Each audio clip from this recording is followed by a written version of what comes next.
Amados irmãos e irmãs, com muita alegria, eu saúdo a todos vocês com a paz do Senhor. Eu sou o pastor Fábio Henrique, superintendente geral da Escola Bíblica Dominical da Assembleia de Deus em Mossoró, e estamos aqui para dar início a mais um trimestre da Escola Bíblica Dominical. Vamos estudar agora uma nova revista, Lições Bíblicas da CPAD, lição que tem como título geral do trimestre O Deus que governa o mundo e cuida da família. Os ensinamentos divinos nos livros de Ruth e Esté para a nossa geração. O comentarista é o pastor Silas Queiroz e temos certeza que ao longo deste trimestre seremos muito abençoados com os estudos da Palavra de Deus nesta Escola Bíblica Dominical do terceiro trimestre do ano de 2024. Quero aqui aproveitar a oportunidade para saudar com a paz do Senhor a todos os irmãos e irmãs que participam assiduamente todos os domingos da Escola Bíblica Dominical, seja como alunos, professores, secretários, superintendentes, como também os nossos queridos pastores que também apoiam a Escola Bíblica Dominical. O programa EBD em Síntese vai ao ar semanalmente por todo o sistema de comunicação da Assembleia de Deus em Mossoró, Rádio Libertadora FM 96.3, TV AD e também nas redes sociais da Assembleia de Deus em Mossoró, no YouTube, no Facebook, AD Mossoró Oficial. Meus irmãos, hoje nós vamos estudar a lição de número 1, que é a lição bíblica que será estudada em nossas classes da Escola Dominical em nossas igrejas no dia 7 de julho de 2024. A lição de número 1 tem como título Duas importantes mulheres na história de um povo. O texto áureo da nossa lição de hoje se encontra em Ruth, capítulo 4, versículo 14, que diz assim: Então as mulheres disseram a Noemi: Bendito seja o Senhor que não deixou hoje de te dar remedor, e seja o seu nome afamado em Israel. E a verdade prática assim afirma: conhecidas ou anônimas, muitas mulheres foram fundamentais no plano divino de redenção da humanidade. Então nós vamos, ao longo deste trimestre, estudar lições bíblicas baseadas nos livros de Ruth e Esté. A leitura bíblica em classe da nossa leitura de hoje está em Ruth, capítulo 4, versículo 13 a 22, e também no livro de Esté, capítulo 7, versículos de 1 a 7. Nós, nesta aula de hoje, objetivamos, em primeiro lugar, apresentar o perfil de Ruth, a Moabita. No segundo tópico, vamos traçar o perfil de Esté, a judia que ascendeu ao posto de rainha da Pérsia. E no terceiro tópico, vamos refletir a respeito da mulher cristã como protagonista no reino de Deus. A lição de hoje, nós vamos ter essa visão panorâmica dessas duas personagens bíblicas, Ruth e Esté, inclusive dos 66 livros da Bíblia, apenas esses dois levam o nome de mulheres. Ruth e Esté fica no Antigo Testamento. E é uma oportunidade que nós temos para estudar esses livros e aprender grandes lições espirituais para as nossas vidas. Ruth e Esté, conforme diz na introdução da nossa lição, são os dois livros da Bíblia que levam o nome de mulheres. Esses livros registram duas das mais belas, extraordinárias e dramáticas histórias da Bíblia Sagrada. A primeira história, a história de Ruth, ocorrida na região entre a Judéia, Belém da Judéia, fica no sul de Israel, e a terra de Moabe, que fica a leste do Mar Morto. A história de Ruth aconteceu na época dos juízes, logo depois da morte de Josué. Entrou ali um período de mais ou menos 300 anos, 325 anos, que é chamado de o período dos juízes, que foi o período de maior apostasia de Israel ali na terra de Canaã. Então a história de Ruth se dá naquele contexto. Depois, 500 anos depois, nós temos a história de Esté. Esté era uma judia órfã que se tornou rainha da Pérsia, no período que foi depois do cativeiro babilônico. Esté provavelmente nasceu já no cativeiro e ela se tornou rainha da Pérsia. Ruth e Esté viveram em épocas, circunstâncias e contextos muito diferentes, mas elas expressaram as mesmas virtudes espirituais e morais, quais sejam fé, convicção, humildade, coragem, obediência, simplicidade, pureza, abnegação, temor a Deus e disposição de servir, conforme nós podemos observar lendo esses 2 livros, e ao longo deste trimestre nós vamos estudar nas nossas lições e vamos realmente constatar essas virtudes na vida dessas 2 mulheres. Suas vidas continuam sendo fontes de profunda inspiração para todos nós crentes agora no contexto atual. O tópico 1 da nossa lição, Ruth, uma mulher importante para a linhagem de Davi. No tópico 1.1, diz que Ruth era uma moabita. Ela nasceu na terra de Moabe. Os moabitas, eles eram um povo descendente de Ló. Ló, depois que escapou de Sodoma e Gomorra, da destruição de Sodoma e Gomorra, infelizmente as filhas de Ló embebedaram o pai, e ali ele teve uma relação incestuosa com suas filhas, e da filha mais velha de Ló nasceu uma criança chamada Moabe, e Moabe deu origem a um povo chamado de Moabitas. Os Moabitas, eles habitaram a leste do Mar Morto, onde hoje fica a Jordânia, onde hoje está a Jordânia.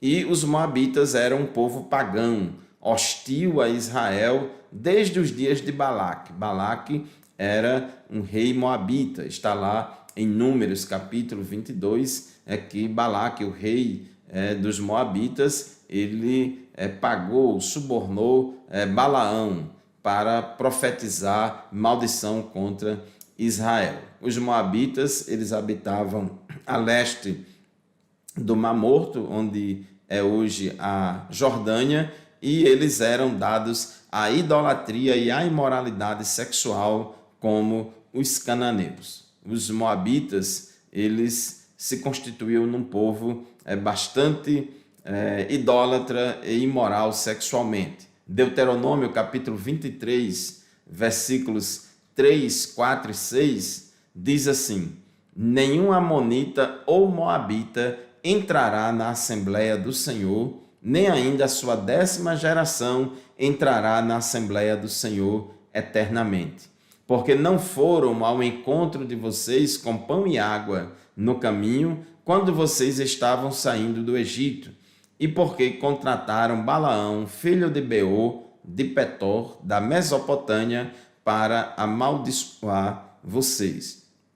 No versículo 6, Deuteronômio 23 e 6, ainda diz a palavra de Deus: não procurem nem paz nem bem para os amonitas e moabitas, enquanto vocês viverem para sempre. Então, esta era a ordem para o povo de Israel. Tinha que manter distância dos moabitas. Pertencendo a este povo, Ruth, era improvável que ela fizesse parte da linhagem de Davi, família da qual viria o Messias, o Salvador do mundo. Quando a gente lê a genealogia de Jesus Cristo, ali no Novo Testamento, por exemplo, no livro de Mateus, a gente percebe que tinha 2 mulheres que fizeram parte da genealogia de Jesus, e o escritor faz questão de enfatizar essas mulheres, Que primeira é Raabe, que era uma meretriz ou prostituta lá de Jericó, que se converteu ao Senhor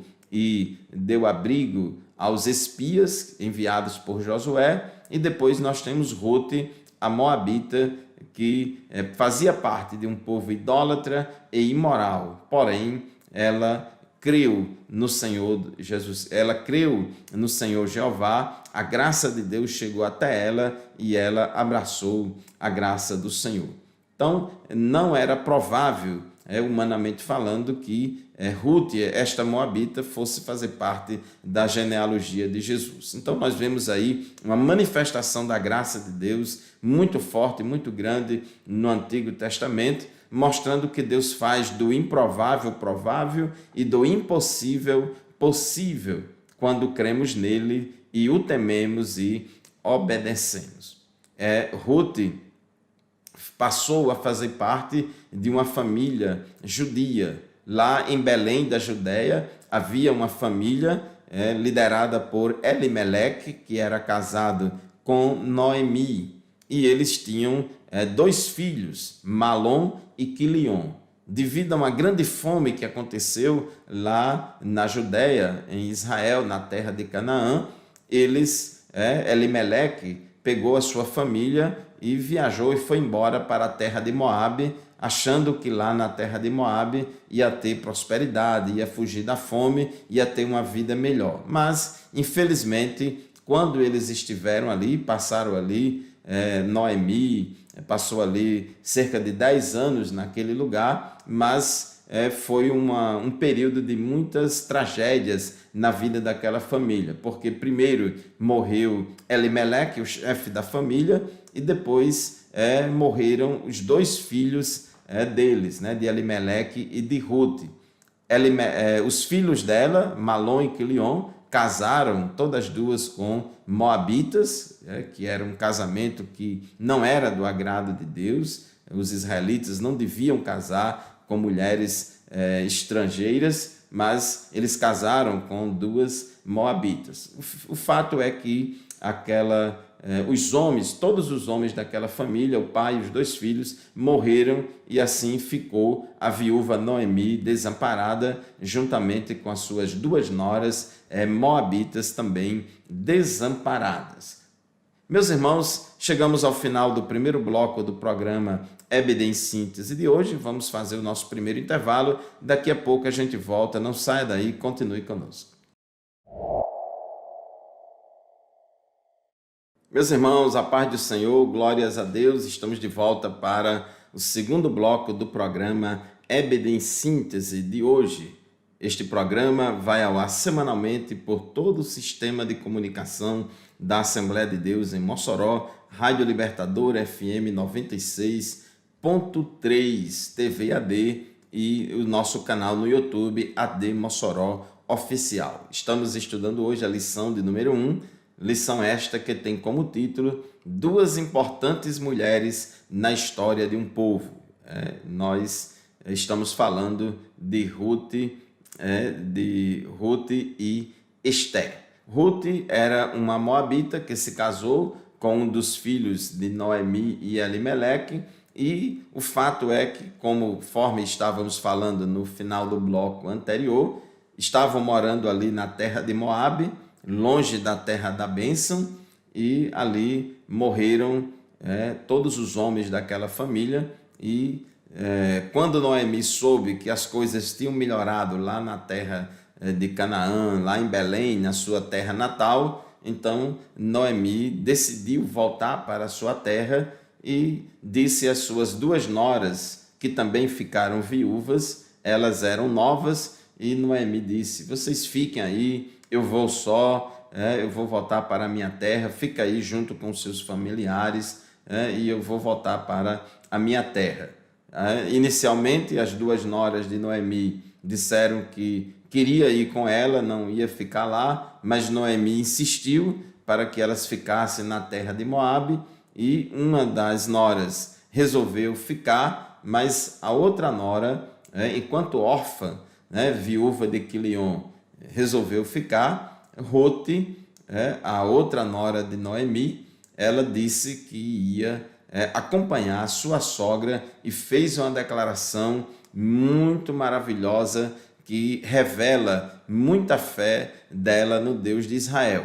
Ruth, capítulo 1, versículo 16, Ruth respondeu assim: não insista para que eu a deixe, nem me obrigue a não segui-la, porque aonde quer que você for, irei eu, e onde quer que pousar, ali pousarei eu. O seu povo é o meu povo e o seu Deus é o meu Deus. Então nós vemos aí que Ruth não somente demonstrou apego à sua sogra, mas também ela demonstrou fé no Deus de Israel, ela demonstrou fé no Deus de Noemi, ela demonstrou aí que realmente foi alcançada pela graça de Deus. No tópico 1.3 fala sobre matrimônio e maternidade. A gente sabe na continuação da história de Ruth que ela foi para Israel, foram habitar em Belém, na terra de Noemi, e ali Deus abençoou que Ruth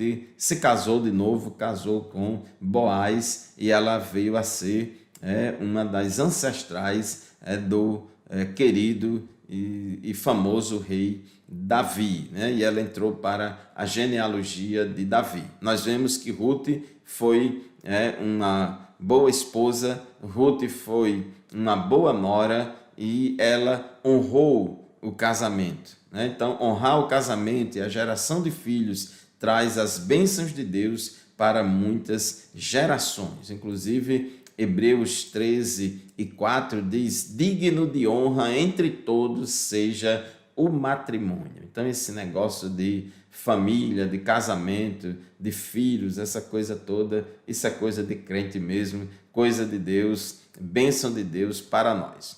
No tópico 2 da nossa lição, agora vai falar sobre outra personagem bíblica feminina, que é a Esté. A Esté, a mulher que agiu para a sobrevivência dos judeus. Esté viveu aí aproximadamente 500 anos após Ruth, e Esté morava não em Israel, mas morava em Suzã, que era uma das principais capitais do Império Persa, que derrotou o Império Babilônico. Então, Esté, ela já nasceu no cativeiro, lá em Suzã, de Belém para Suzã. Cerca de 5 séculos depois de Ruth, a Bíblia nos apresenta outra mulher notável, que é Esté, também usada providencialmente por Deus para a preservação do povo de Israel. Esté era órfã de pai e mãe e foi criada pelo seu primo Mardoqueu. O seu nome hebraico era Hadassa, que significa murta, que era uma planta lá, o mesmo nome de uma planta lá da região. Mas lá na Pérsia, ela recebeu um nome persa, que é Esté. Esté é o nome persa que significa estrela. Esté fazia parte da geração de judeus nascidos no cativeiro. Ela era uma jovem órfã, tinha perdido seu pai e sua mãe, foi criada pelo seu primo Mardoqueu, mas foi bem criada nos caminhos do Senhor. Ela vivia lá em Suzã. Suzã era a capital do novo Império Persa, e lá viviam Esté e Mardoqueu, dentre milhares de outros judeus no cativeiro. Esté era dotada de rara beleza e integrou o grupo de moças virgens que se candidataram para suceder a rainha Vasti, deposta pelo rei Assuero por sua desobediência.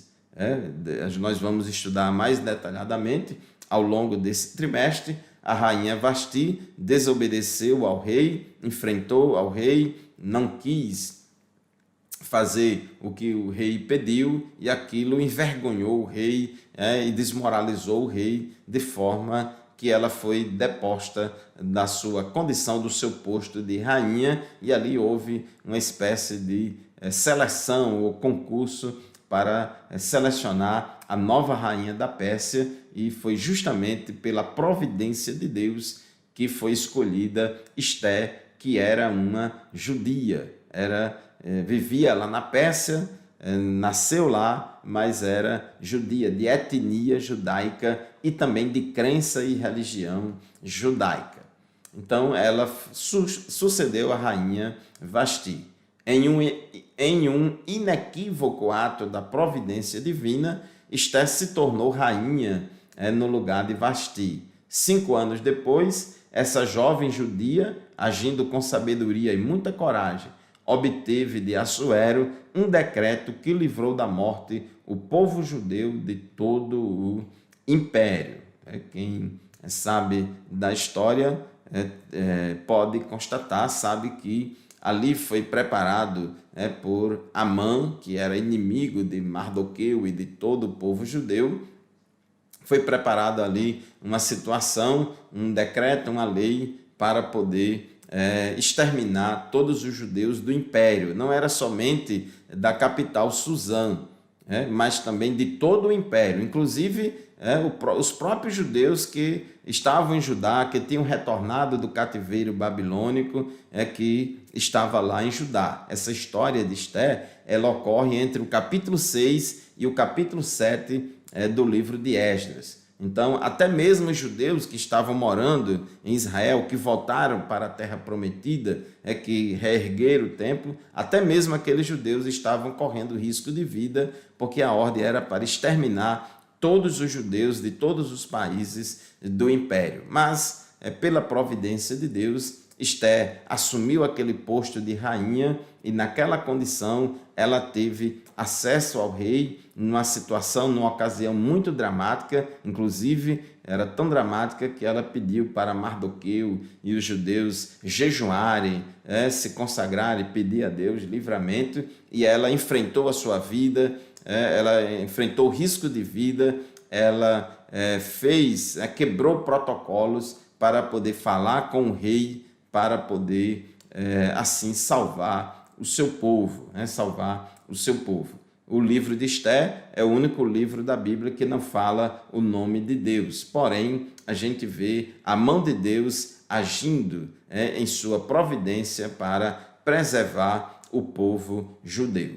Esther, capítulo 4, versículo 14, tem um versículo muito interessante, quando Mardoqueu vai falar com Esther, dizendo que era importante que ela intercedesse pelo seu povo, pelo povo judeu junto ao rei, porque é importante isso. Esther, embora tenha galgado a mais alta posição que uma mulher pudesse alcançar no poder ali da época, ela não esqueceu as suas origens, ela não esqueceu a sua etnia, o seu povo e a sua religião e o Deus do seu povo.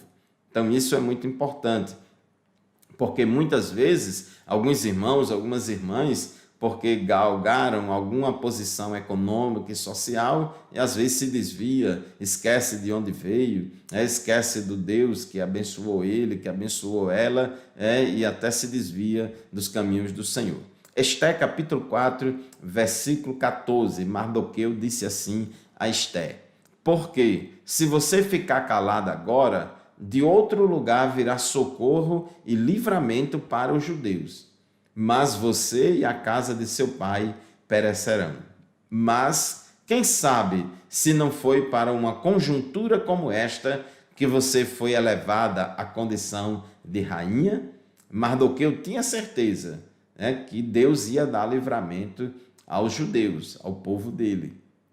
E ele sabia, tinha convicção de que Deus ia dar livramento através da rainha Esther, que ela ia se utilizar do posto de rainha, da condição de rainha para ter acesso ao rei, para interceder pelo seu povo. Ia usar o seu cargo político, social, o seu prestígio para poder colocar a serviço do povo, para libertar o seu povo, para levar o seu povo. Então, Mardoqueu disse, olha, Deus preparou você para esse momento, Deus levantou você para esta ocasião. Então, você não pode fugir desta responsabilidade. Se você não quiser falar com o rei, ficar calado, Deus vai fazer de outra forma, mas Deus vai dar livramento.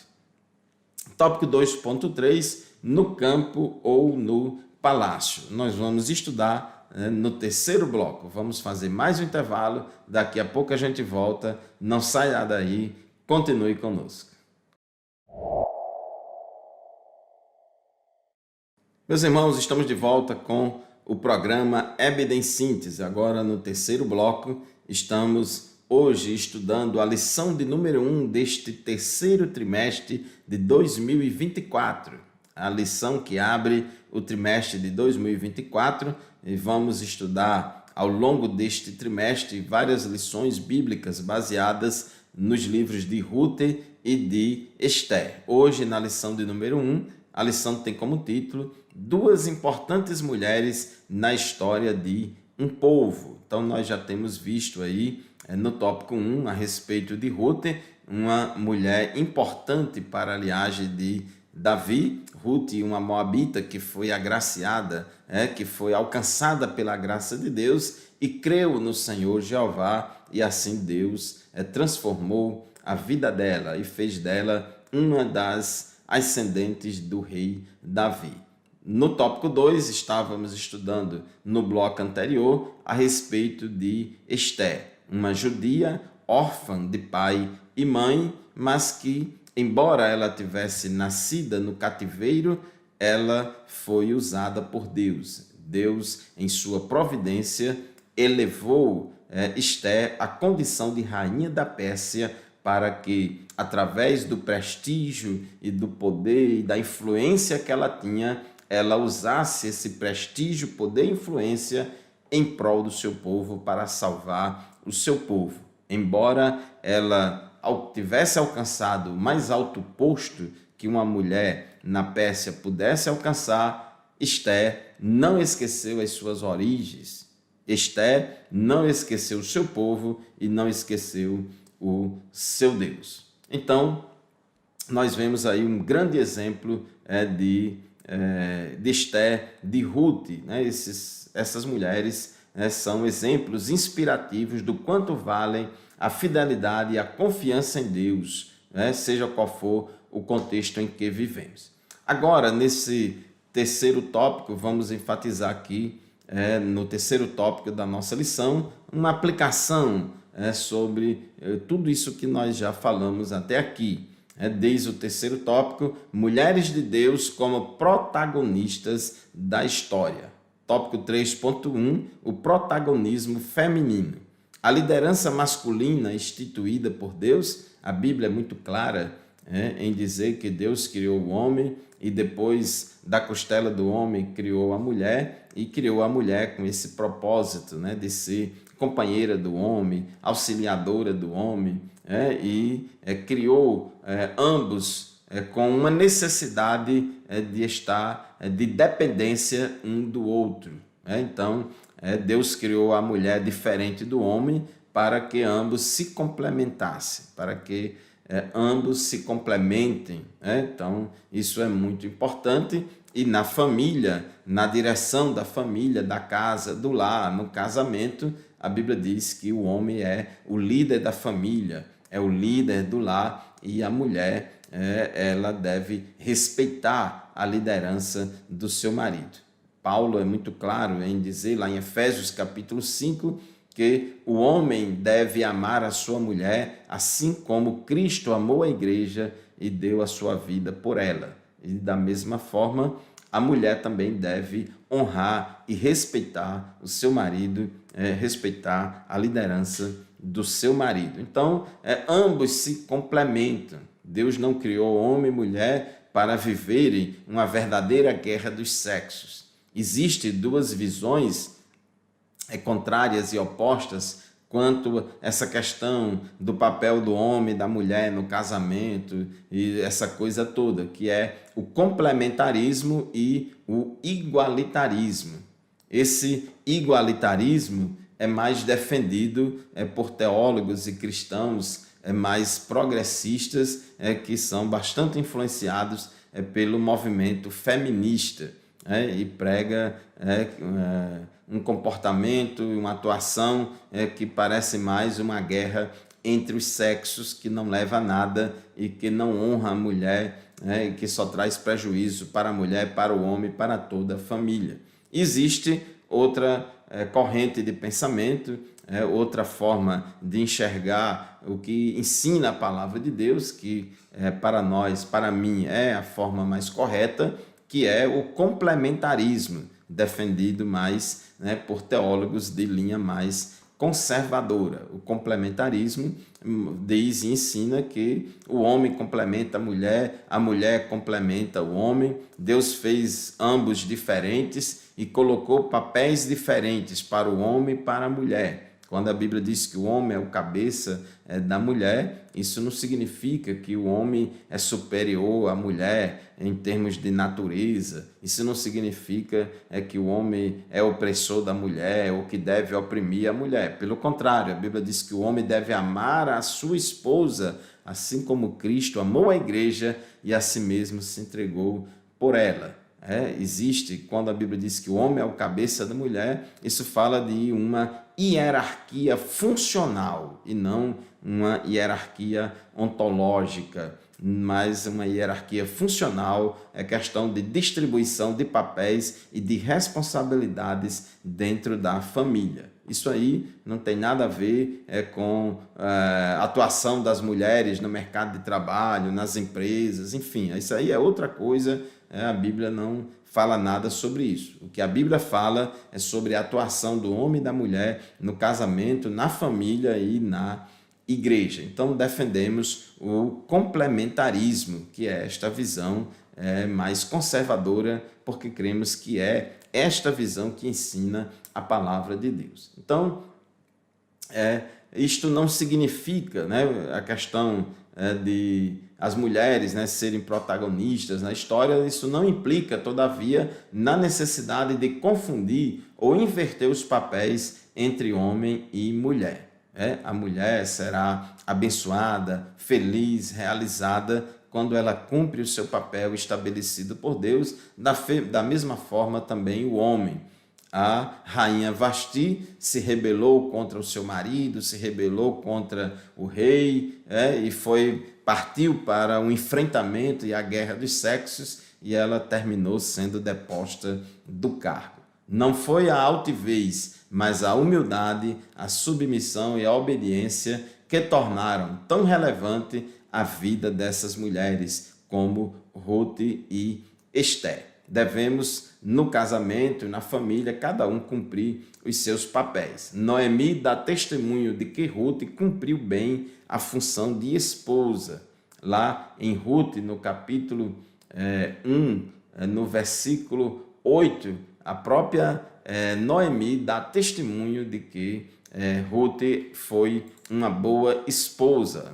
Ruth 1:8 diz assim: Noemi disse às suas noras: vão agora e voltem cada uma para a casa da sua mãe, e que o Senhor seja bondoso com vocês, assim como vocês foram bondosas com os que morreram e comigo. Então a própria Noemi dá testemunho que as suas noras foram bondosas com os seus esposos e foram bondosas também com a sua sogra. Só que tinha uma diferença entre as duas noras de Noemi, é que Ruth se converteu ao Senhor Jeová e entregou a sua vida a Deus. Ambas eram mulheres sábias que conheciam bem os seus papéis, tanto Ruth quanto Noemi, o que é fundamental para uma boa convivência em família, inclusive entre nora e sogra. Então, o mundo fala muito aí de grandes conflitos e problemas entre nora e sogra, já parte do princípio que é difícil, é impossível ter uma convivência harmoniosa entre nora e sogra, e a mulher cristã, a sogra cristã, a nora cristã, ela precisa entender que é perfeitamente possível e necessário uma convivência pacífica, amorosa, como recomenda a palavra de Deus. Provérbios 14:1 diz que a mulher sábia edifica a sua casa, mas a insensata, a tola, a derruba com as próprias mãos. Então, há necessidade de tanto a sogra quanto a nora serem mulheres sábias para que assim a família seja abençoada. Tópico 3.3, educação familiar. Não foi apenas a beleza de Esther que lhe fez ser escolhida rainha, mas também a sua humildade e seu bom testemunho no palácio. Eu sei que boniteza às vezes ajuda, beleza às vezes ajuda, por algum momento, temporariamente, mas isso é como um fogo de palha. Se a pessoa não tiver outras qualidades, não vai ser bem sucedida. Somente com a cara não vai resolver todos os problemas. Apesar de órfã, Esté havia recebido uma boa educação de Mardoqueu, uma boa educação religiosa. Ela tinha consciência da sua responsabilidade como serva de Deus. É no lar que somos forjados para os grandes desafios da vida. Observe que Esté teve coragem de enfrentar tudo aquilo para a salvação do seu povo. Ela não renegou o seu povo, não renegou a sua etnia, ela não negou as suas origens, e ela cria no Deus de Israel, ela cria na providência de Deus, inclusive mandou que o povo jejuasse, e assim Deus abençoou a ela. Concluindo a nossa lição de hoje, Deus continua usando mulheres para cumprir seus propósitos na atualidade. Algumas se tornam conhecidas e têm seus nomes registrados na história, como Ruth e Esté.